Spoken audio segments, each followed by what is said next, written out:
오늘 숫자가 조금 적어서 그렇지 포항 중앙교회 헌신예배를 갔더니 그때 이제 여전도의 연합 헌신예배였는데 임원들만 나와도 앞 강대상이 거득하더라고요. 근데 오늘 들어보니까 숫자가 조금 많으면은 그보다 전혀 모자라지 않을 정도로 뭐 숫자가 그 정도 돼도 뭐 뒤졌다고 잘했다 그러면 저쪽 동네가 좀 삐낄 테니까 하여튼 전혀 뒤지는 건 아니다 이 말이죠. 오늘 아브라함이 받은 복, 지하의 말씀을 하나님의 말씀 함께 나누기를 원하는데 오늘 여전도회니까 당연히 전도에 관한 그런 설교를 해야 되겠다 하는 생각도 해봤지만은 근데 이제 총체적으로 우리가 조금 포괄적으로 말씀을 드리는 게 좋겠다 그런 생각이 들었습니다. 기독 공부를 보시는 분들은 알겠지만은 우리 교단만 해도 지난해 세례교인이 5만 명 이상 준 거예요. 해마다 5만 명씩 준다고 생각해 보십시오. 100명 세례교인 교회 500개가 1년에 없어지고 있는 겁니다. 경동노회로 보면은 우리 경동노회가 1년에 2개 반씩 없어진다. 그렇게 볼 수도 있는 거잖아요. 여러분들은 놀라지도 않네요. 우리 근천제일교회는 교인수 많이 안 줄었어요? 안 줄면은 이상한 거예요. 현상 유지하고 있다. 굉장히 잘한 겁니다. 그리고 또 가서 전도를 해보면 분위기가, 교회 분위기가 이 코로나19 때문에 다운돼 가지고 힘있게 자신있게 나가서 예수 믿으라고 전하는 사람도 그렇고 받아들이는 사람도 그렇고 그러다 보니 전도하는 것도 쉽지 않아요. 그래도 우리의 이름이 전도회잖아요. 한번 따라 할까요? 그래도 전도회. 그게 전도회니까. 그래도 전도하고. 그래서 이제 전도하는 방법 중에 우리가 직접 호호 방문도 하고 뭐 축호뿐만 아니라 이제 길거리 전도도 할 수도 있고 이런 노방전도 여러 가지 다양한 문수전도 할 수도 있지만 예수 믿는 사람이 먼저 복을 받고 잘 되는 걸 보여줘야 돼요. 예수 믿는 사람이 잘 사는 걸 보여줘요. 잘 사는 걸. 잘 산다고 하는 개념이 꼭 돈만 많다고 잘 사는 게 아니잖아요. 부자로만 사는 게. 부부 사이가 좋다든지 가족 사이가 좋다든지 인간관계가 좋다든지 이런 게 다 잘 사는 거잖아요. 이런 잘 사는 모습을 보여주면 자연히 교회 밖에 신앙 밖에 예수님 밖에 있던 분들이 교회에 대해서 관심을 가지고 또 어떤 기회가 되면 교회를 찾게 될 줄로 믿습니다. 그런 측면에서 아브라함이 받은 복, 아브라함이 받은 복은 어떤 건가? 첫째는 하나님과 지속적인 교제와 대화를 가진 거예요. 하나님이 먼저 아브라함을 찾아오셨고 말씀하셨습니다. 아브라함은 그 말씀을 듣고 응답을 하신 게죠. 신앙이라고 하는 것은 하나님의 말씀을 듣고 거기에 대해서 응답하는 겁니다. 믿음의 사람들의 모습을 보면 성경 속에 나타나는 그 믿음의 사람들의 모습을 보면 하나님의 말씀을 듣고 거기에 응답하고 순종하면서 지속적인 관계를 유지한 사람들이에요. 모든 게 다 원리가 있고 법칙이 있잖아요. 수학도 공식이 있잖아요. 공식. 내가 모르는 문제도 공식을 알면 거기에 대비해서 풀어나가다 보면 의외로 쉽게 풀릴 수도 있잖아요. 사람은 어느 할 것 없이 다 문제가 있습니다. 크고 작은 문제. 적은 문제들은 내가 해결할 수 있잖아요. 그런데 내가 해결할 수 없는 문제들도 인생 살다 보면 만나게 되는 거예요. 그러니까 뭐 경제적인 문제가 됐든 인간관계의 문제가 됐든 영적인 신앙적인 문제가 됐든 교우 관계의 어떤 그런 문제가 됐든 다 문제가 있게 마련이에요. 그런데 내 힘으로 풀려고 할 때 안 풀리는 그 문제 때문에 우리는 답답하고 고민이 되죠. 어쩔 줄 몰라 하고 쩔쩔매게 되죠. 그러나 분명한 사실은 하나님은 답을 알고 계시는 줄로 믿습니다. 문제를 낸 선생님은 그 문제의 답도 알고 있거든요. 그런데 선생님과 비교할 수 없는 하나님은 우리의 모든 문제의 답을 알고 계셔요. 그리고 물어보면 그 답을 가르쳐 주시기도 하시는 분. 가르쳐 주었는데도 그 문제를 못 풀 때는 하나님이 직접 개입해서 그 문제를 풀어주시기도 하시는 분인 줄로 믿습니다. 베지라고 하는 소설을 쓴 펄벅 여사에 대한 이야기인데, 이분의 부모님들이 청강진에서 선교 사역을 하게 되죠. 그런데 이제 어느 해에 가뭄이 심했어요.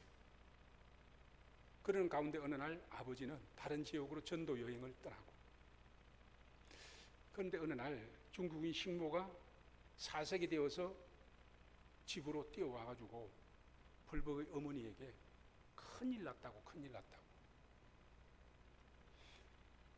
이 지역의 몇몇 젊은이들이 이곳에 비가 오지 아니하는 이유가 서양 귀신이 들어와가지고 하늘의 신이 노하고 땅의 신이 노해서 비를 내리지 않고 땅이 이렇게 타들어간다는 거예요. 그러므로 저들을 죽여서 자기들의 신에게 제물로 드리자고. 그리고 당장 오늘 저녁에 그렇게 감행하자는 이야기를 식모가 듣고 펄벅의 어머니에게 이야기를 하는 게죠. 그런데 펄벅의 어머니는 그렇게 당황하지 않고 식모 보고 애들하고 여기 거실에 좀 같이 놀아주라고, 그리고 골방으로 들어가서 기도하고 나와가지고는 우리 같이 과자를 만들자, 빵을 굽자. 그리고 과자를 만들고 빵을 굽는 거예요. 그리고 차를 타리고, 그리고 같이 이제는 집안을 청소하고, 그리고 아이들 목욕을 시키고 옷을 깨끗하게 갈아입힙니다. 그리고 대문을 활짝 열어놓는 거예요. 식모는 놀라서 오늘 그 마을의 젊은이들이 우리 집에 저들을 죽여서 제물로 삼겠다고 쳐들어온다고 그러는데 대문을 열어놓으면 어떻게 하느냐고. 대문을 닫아 놓는다고 해도 저들이 들어오려고 하면 얼마든지 들어오지 않겠느냐고. 그러니 도적을 맞이하는 것보다는 손님처럼 저들을 맞이하자고. 하나님께 내게 그렇게 지혜를 주셨다는 거예요. 그래서 문을 활짝 열어놓고, 그리고 오르간 앞에 앉아서 주 안에 있는 나에게 딴 근심이 있으랴 하고 찬양을 하고 있는 겁니다.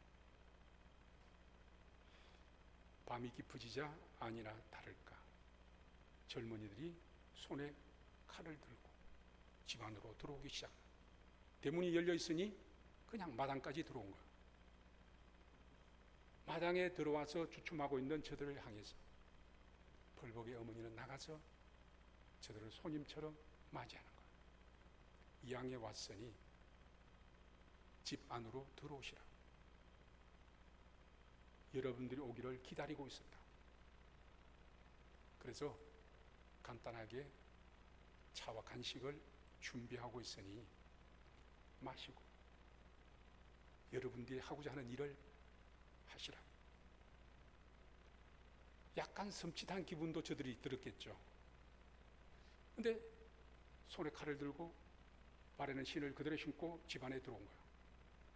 그리고 서서 만들어 놓은 과자와 빵을 먹으면서, 야, 양놈들 먹는 것도 맛있네. 그래서 먹고 마시고. 그런 사이에 펄벅의 어머니가 저들에게 이해를 갖추고 이야기를 하는 거예요. 사실 저희들이 이곳에 와서 여러분들을 위해서, 여러분들을 돕기 위해서, 섬기기 위해서 와서 한다고 했지만 부족한 게 많았다고. 특별히 이렇게 비가 오지 않아서 저도 기도했지만 당사자인 농사를 직접 짓는 여러분들은 얼마나 마음이 불편하겠느냐.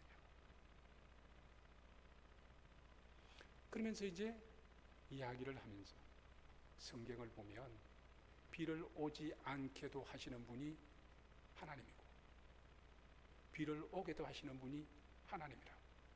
그래서 3년 6개월 동안 비가 오지 않았지만 엘리야가 간절히 기도할 때 땅에 비가 내리고 땅에 열매가 맺었다는 이야기를 들려주면서 기도하는 가운데에 며칠만 말미를 주면 제가 더 간절하게 기도하겠다. 이제 그 젊은이들은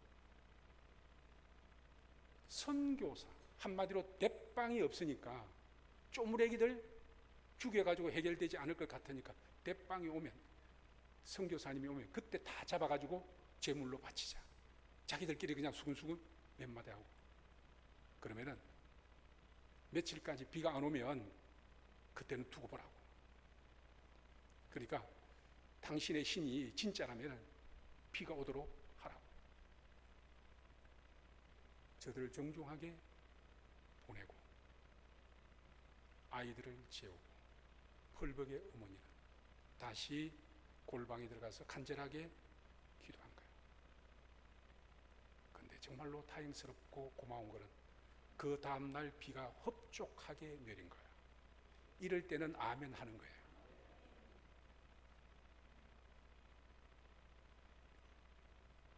이런 경험을 통해서 마을 사람들은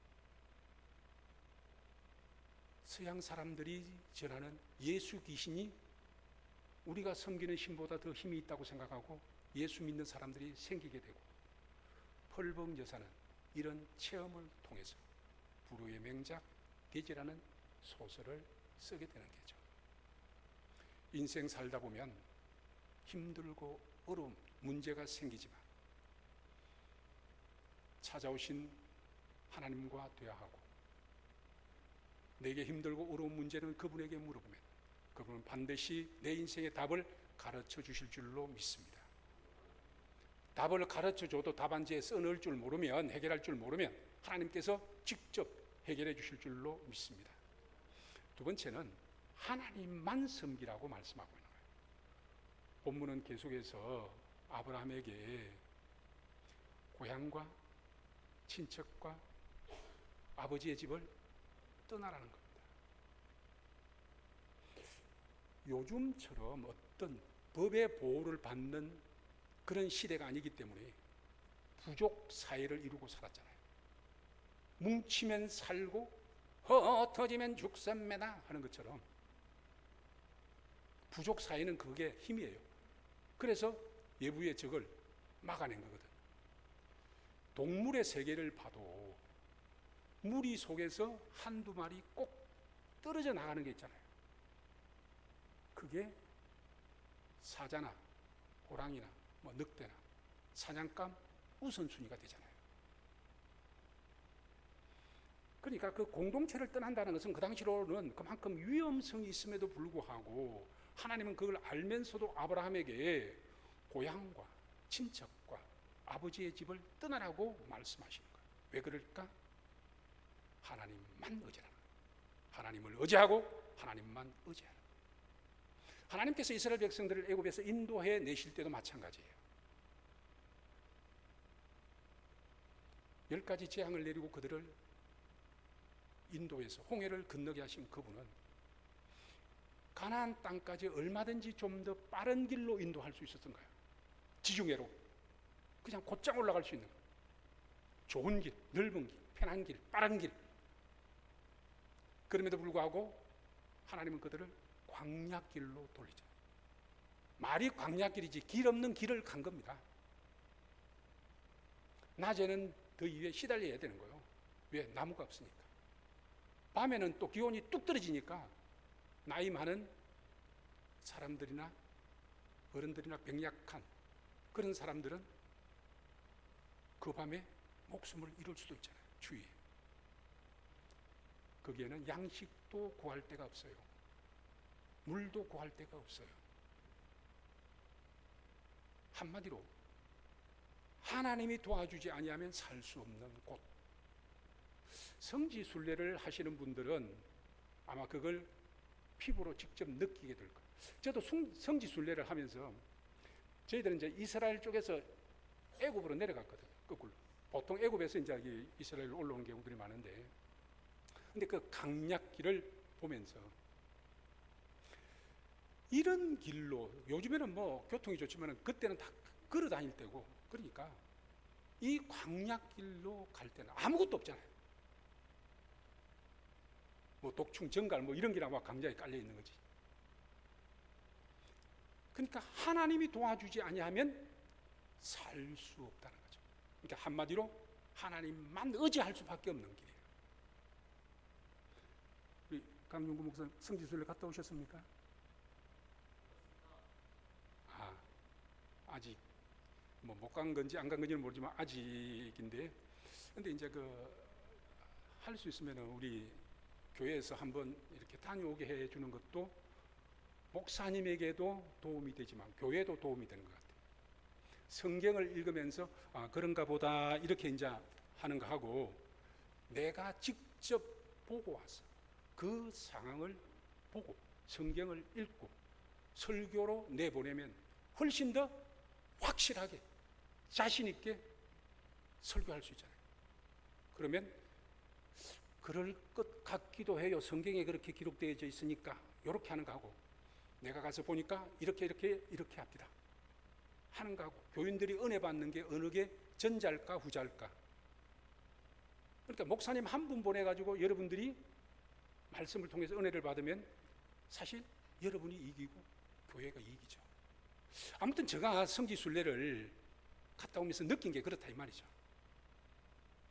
하나님만 의지할 수밖에 없는 상황이구나.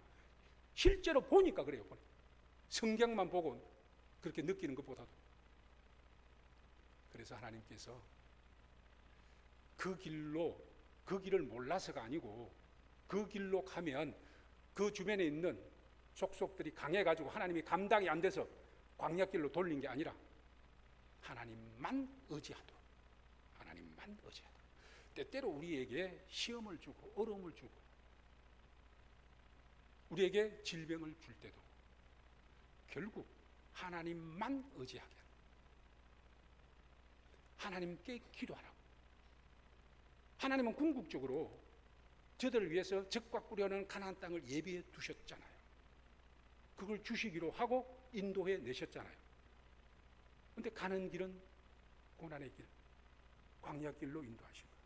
왜? 하나님만 의지하라고, 하나님께 기도하라고, 하나님께 구하라고.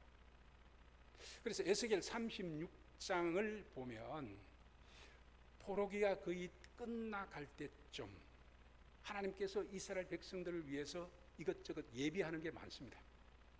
예비하면서 이제 내가 이제는 너희들이 그곳을 이제 고향으로 돌아가서 성을 다시 숙축하고 성전을 수리하고, 그리고 사람들도 성에 양떼처럼 많게 하고, 또 나무를 심고 곡식을 거두어서 푸른 초장을 만들고 낙원처럼 사람 살 곳으로 만들어 주시겠다라고 이야기를 쭉 하고, 나 여호와가 말하였으니 반드시 이루리라. 그리고 에스겔 36장 36절까지가 끝나는데 37절을 보면은 여호와가 말씀하시기를, 그래도 이스라엘 족속이 내게 그와 같이 이루어지기를 구하여야 할지라.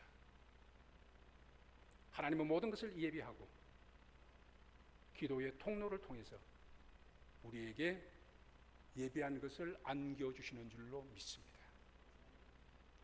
우리의 인생에 고난의 역사가 없는 사람 누가 있겠어요?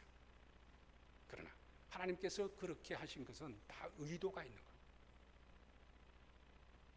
결국 우리를 위하여 준비한 그 복을 받아 누리게 하기 위해서, 그 복을 받을 그릇을 준비하게 해서 복을 담아주시는 줄로 믿습니다. 큰 세 번째는 비전을 가지십시오. 비전, 꿈을 가지십시오. 꿈. 아브라함처럼 꿈을 가지십시오. 하나님께서는 본문을 통해서 네 가지 꿈을 주잖아요. 하나는 땅에 대한 꿈입니다. 보여줄 땅으로 가라. 땅은 땅 가진 사람이 요새도 땅땅거리죠. 땅값이 올라가지고 땅 뭐 왜든지 땅 소유한 사람들이 다 부자 소리 듣더라. 제가 이제 오천에 부목으로 있다가 이제 경주로 왔는데 오천 지역도 어느 날 갑자기 농사 짓던 사람들이 땅값이 막 팍 올라가니까, 그런데도 어른들은 그걸 활용을 못하고 자식들만 좋은 일 시키더라고. 자식들만. 저는 우리 어른들한테 이 근천 지역도 땅값이 많이 올라갔을 수 있겠는데 자식들한테 물려줄 것도 물려주지만은 너무 붙들고만 있다가 어디 제주도도 한 번 못 갔다 오고, 맛있는 거 저 뭐 아와 저 가니까 그 뭐 불고기 조금 싸게 소고기 그도 한 번 못 가보고, 땅은 뭐 수천 평 가지고 있다가 뭐 수억 되는지 수십억 되는지 재산 가지고 있다가 어느 날 꼴까닥 가버리면 자식들만 좋은 일 하는데, 그 자식들 그렇게 되면요 자칫 그 땅 가지고 싸워요. 그러니까 내가 어느 정도 뭐 흥청망청 쓰라는 건 아니지만은 좀 이제는 고생의 세월 지나와서 쓸 만큼 좀 쓰기도 하고, 하나님께 좀 드릴 것 좀 드리고, 성경금 할 것도 조금 하고, 하여튼 어느 정도 이 땅에 대한 비전. 아브라함은 이 비전을 하나 가지고 또 하나 민족의 비전, 큰 민족을 이루게 하겠다. 두 번째는, 적은 두 번째는 민족의, 그건 바로 자손들의 복입니다. 자손들의 복. 지금은 75세가 돼도 애 하나도 없잖아요. 그런데도 큰 민족의 비전, 자손의 비전을 가지게 됩니다. 세 번째는 자존감의 비전입니다. 내가 복이 될지라 그래요. 복이 될지라. 이 복이 될지라는 말은 복덩어리가 될 것이다 그 말이거든요. 복덩어리가. 제가 결혼을 하고 처음에는 제 아내에게 애칭을 붙인 게 복덩어리입니다. 복덩어리. 당신이 나하고 결혼을 해줘가지고 내가 복을 받았다. 당신은 나의 복덩어리다. 당신이 또 딸 놓고 아들 낳고 잘 길러줘가지고 당신이 자식들에게도 복덩어리다. 복덩어리. 교회도 뭐 아니 멀리 같은 시찰에 있으니까 뭐 다 소문 듣고 있을 거잖아요. 저희 교회 제가 와가지고 30년이 이제 넘었는데도 큰 소리 난 적이 거의 없어요. 왜? 우리 집사람이 교회 어머니 노릇을, 복덩어리 노릇을 잘했다고 나는 그렇게 생각해요. 물론 뭐 우리 제가 좀 못나고 모자라도 우리 교우들이 다 좋아가지고 그렇다는 것은 인정을 하지만 이 시간에는 내 마누라 자랑하려고. 복덩어리. 그러니까 우리 오늘 회장님 남편도 아내를 보고 나의 복덩어리, 우리 집 복덩어리, 우리 가문의 복덩어리 괜찮지 않습니까? 예칭으로는 괜찮을 것 같아요. 무언가 아내는 남편에게 당신은 진짜 내 인생의 복덩어리다. 내가 정말 당신 만나서 이렇게 복받고 잘 산다. 남편은 남편대로 아내에게, 부모는 자녀들에게 그렇게 말하고, 자식들을 볼 때도 너는 우리 집 복덩어리야. 복덩어리. 자식들은 부모님에게 나이 70, 80 넘어가 은퇴하고 수입은 없고 돈 물려주는 것 없어도 그래도 아버님, 어머님은 우리 집안의 복덩어리입니다. 복입니다. 아버님, 어머님 덕에 우리가 다 이렇게 복받고 잘 살고 있는 거예요. 그러니까 복이라고 하는 이런 의미 속에서의 호칭은 괜찮다는 거죠. 그래서 하나님은 아브라함에게 너는 복이 될지라고 말하는 거죠. 적은 네 번째는 세계적인 비전, 민족적인 열방의 비전을 주잖아요. 모든 땅에 있는 모든 족속이 너로 말미암아 복을 받을 것이라고 이야기합니다. 신약 성도인 우리에게도 그와 같은 복을 말씀하고 있잖아요. 마태복음 28장 19절 이하에 보면은 너는 가서 모든 족속으로 제자를 삼아 아버지와 아들과 성령의 이름으로 세례를 주고 내가 너희에게 분부한 모든 것을 가르쳐 지키게 하라. 볼지어다 내가 세상 끝날까지 너희와 항상 함께 있으리라고 말씀을 하고 있잖아요. 모든 족속을 제자로 삼는다. 모든 족속을 전도 대상자로 삼는다. 사도행전 1장 8절도 보면 오직 성령이 너희에게 임하시면 너희가 권능을 받고 예루살렘과 온 유대와 사마리아와 땅끝까지 이르러 내 증인이 되리라고 말씀하고 있잖아요. 내 가까운 영역에서부터 예루살렘, 어쩌면 우리 가정부터 시작해서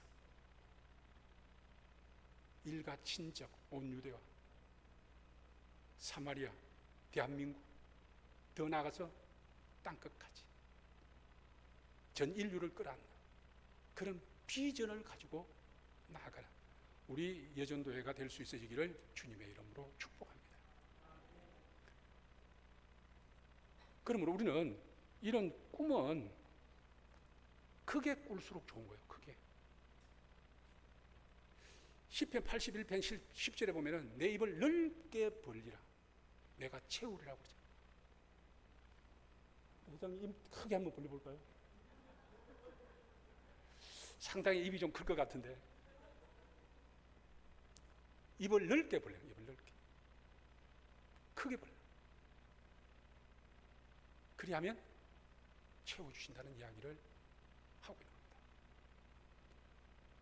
그렇기 때문에 우리는 될 수 있는 대로 큰 꿈을 가지고 크게 구하는 겁니다. 예를 들면 이제 지금 9월달이고 10월달 되면은 이건희 회장 돌아간 이제 기념일이 되는데 홍라희 그 이건희 회장님의 아내 되시는 분이 지금 저 세상에는 집을 지어줄 수 없으니까 남편을 위해서 이 땅에 기념으로 어떤 집을 하나 이제 기념될 만한 집을 또 어렵게 살아가는 사람에게 하나 마련해 줘야 되겠다 싶어가지고 우리 목사님을 찾아오신 거예요. 자, 그러면 목사님 보고 그냥 집 하나 이렇게 마련하십시오. 기념으로. 내가 기념으로 하나 우리 남편 죽은 10월 달에 기념일인데 그 전에 내가 하나 마련해 주고 싶어요. 그러면 우리 강 목사님은 원룸을 구하겠습니까? 투룸을 구하겠습니까? 쓰리룸을 구하겠어요? 그래요. 하여튼 그 정도 비전은 돼야 돼요. 근데 뭐 15평 아파트라든지 빌라라든지 이러면 그거는 홍라희 여사님에 대한 모독이 될 수도 있거든요. 왜냐하면 남편은 돌아가셨지만 그래도 우리나라 세 번째 부자입니다. 지금 아들이 두 번째 부자잖아요. 그러니까 그 남편을 위해서 이렇게 하면 내가 이렇게 해주겠다 이야기하는데 여러분들이 뭐 원룸 투룸 사면은 그게 그분에게 예우가 되는 게 아니고 오히려 그분을 좀 속상하게 할 수도 있잖아요. 하물며 우주 만물의 주인이 누굽니까? 하나님이잖아요. 모든 것이 다 내 것이라고 하나님 말씀하잖아요. 하나님은 전능하시잖아요. 모든 것의 주인이잖아요. 그러니까 큰 비전을 가지고 크게 구하면 크게 될 줄로 믿습니다. 옛날에는 가다가 중지하면 아니 간만 못한다고 이야기했지만 요즘에는 가다가 중지하면 간 만큼 이익입니다. 비전을 크게 가지고 도전하다가 목적지에 도달하지 못한다고 해도 그만큼 꿈을 이룬 거잖아요. 그런데 아예 꿈을 안 가지면 별로 이룰 게 없는 거야. 그래서 우리는 이런 큰 비전을 가지고 나아갈 수 있는 우리 여전도회가 될 수 있기를 주님의 이름으로 축복합니다. 네 번째는 하나님은 내 편이라는 겁니다. 하나님은 내 편. 하나님께서 아브라함에게 너를 축복하는 자에게는 내가 복, 너를 저주하는 자에게는 내가 저주하리라고 얘기해요. 하나님은 아브라함 편이 되어주겠다 그 말이거든요. 근데 아브라함은 어느 날 가나안 땅에 흉년이 만났을 때 애굽 땅으로 내려가잖아요. 애굽 땅. 흉년에. 근데 걱정이 하나 있어요. 아내가 너무너무 이뻐요. 너무 이뻐. 오늘 우리 강 목사님 임원들이 목양실에 들어오니까 우리 교회 이 여전도의 임원들은 다 이뻐요 그러더라고요. 그래서 나는 말은 안 했어요. 근데 아브라함의 아내는 진짜 이뻤어요. 그러니까 내려가면 자기를 죽이고 자기 아내를 빼앗아 갈까봐 걱정이 태산 같은 거예요. 그래서 아내하고 이제 입을 맞추기를 아내라고 하지 말고 누이라고 그러잖아요. 누이라고. 근데 이제 바로가 누이라고 하는 이야기 때문에 양도 주고 염소도 주고 소도 주고 낙타도 주고 나귀도 주고 혼수물을 잔뜩 보내주고 아내를 데려가는 거예요. 사라를 데려가는 거예요. 그러면 그때라도 아니요 그래야 돼요. 아니요. 그죠? 내 아내라고 그래야 되잖아요. 근데 그거 챙기고 그냥 보내줘요. 하나님이 바로를 말려주지 않았으면 문제가 생길 수 있었잖아요. 아내 뺏길 뻔했잖아요. 여러분, 이런 아브라함과 같은 남편이라면 같이 살고 싶어요?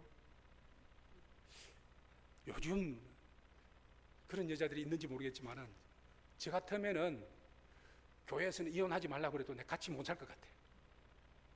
아니 지는 한몫 챙기고 자기 마누라는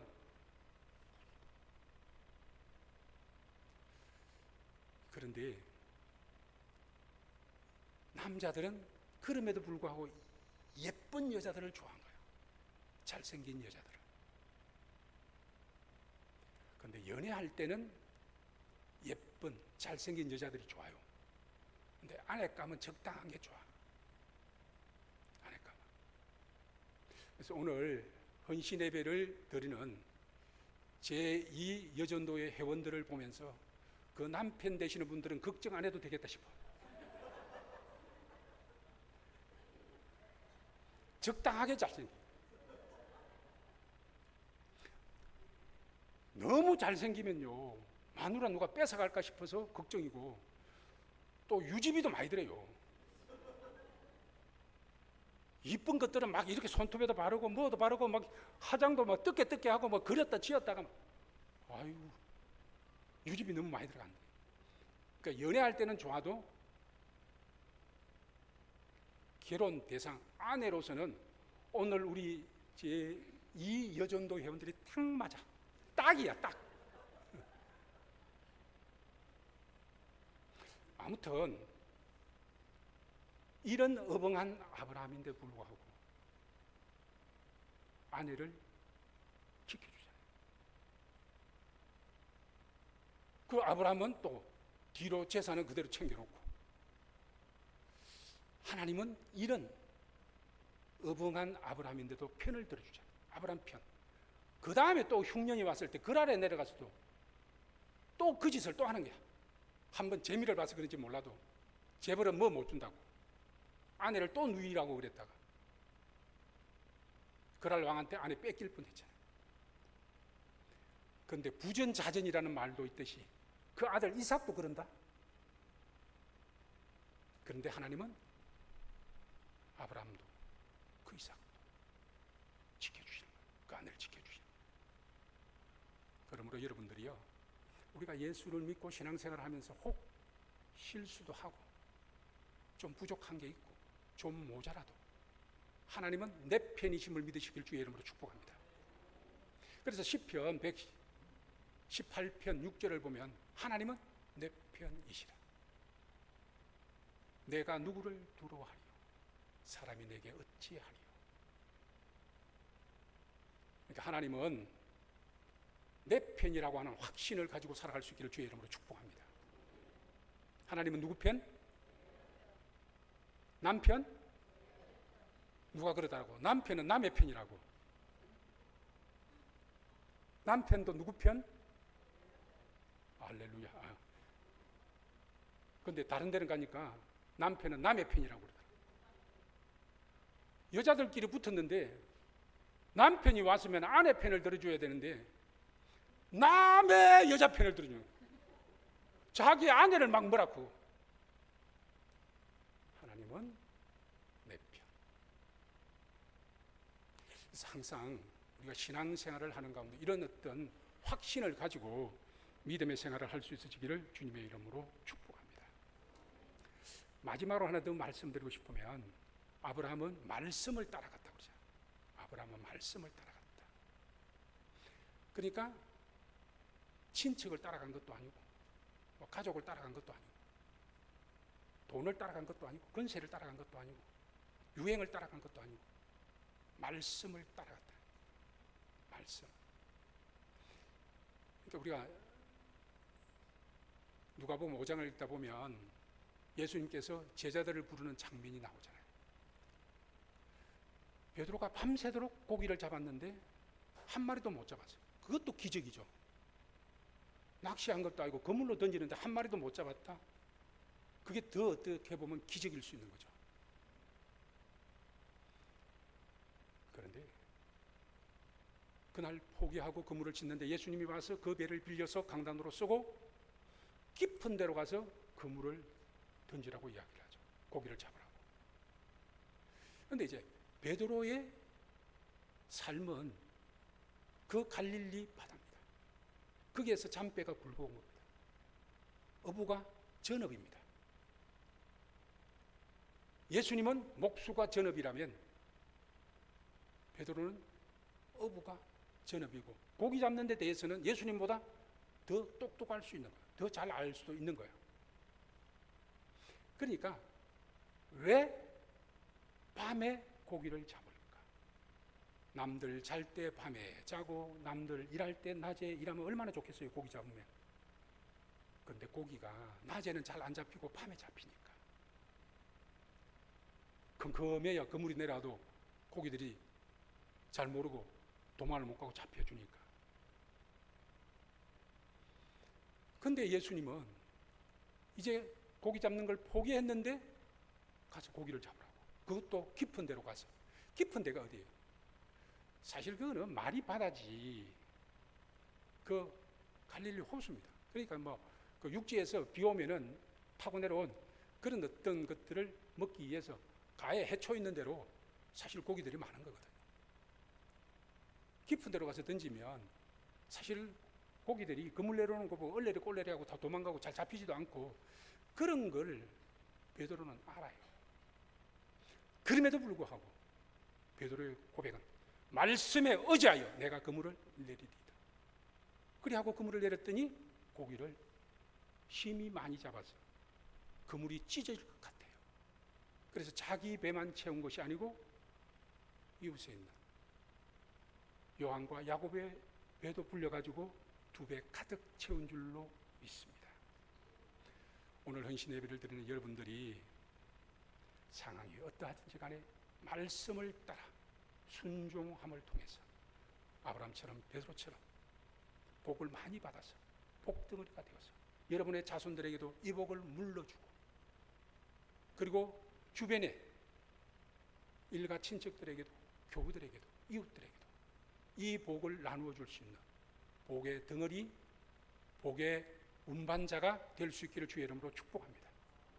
여러분 모두가 자자손손 아브라함과 이삭과 야곱으로 이어지는 믿음의 맹문 가문을 이어갈 수 있기를 주님의 이름으로 축복합니다. 기도하시겠습니다.